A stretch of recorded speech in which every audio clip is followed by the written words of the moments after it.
இன்றைக்கி புதினா டீ எப்படி போடுறதுன்னு பார்ப்போம். 3 கிளாஸ் அளவு தண்ணி எடுத்து ஒரு பாத்திரத்தில் வச்சு நல்லா கொதிக்க விட்டுக்குவோம். தண்ணி நல்லா கொதிக்கட்டும். தண்ணி நல்லா மலமலன்னு கொதிக்க ஆரம்பிச்சிருச்சு. இப்போ ஒரு துண்டு இஞ்சியை நல்லா தட்டி இந்த மாதிரி தட்டி சேர்த்துக்குவோம். இது நல்லா கொதிக்கட்டும்.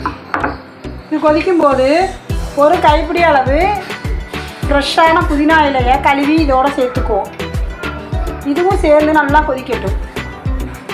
ஒரு ஸ்பூன் அளவு டீ தூள் சேர்த்துக்குவோம். இதுக்கு தேவையான அளவு சுகர் சேர்த்துக்குவோம்.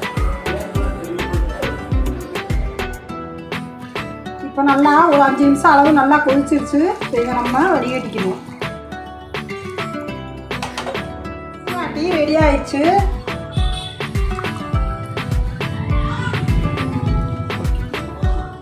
உங்களுக்கு தேவைன்னா ஒரு சொட்டு லெமன் புழிஞ்சு விட்டுக்கோங்க. ஃப்ரெண்ட்ஸ்,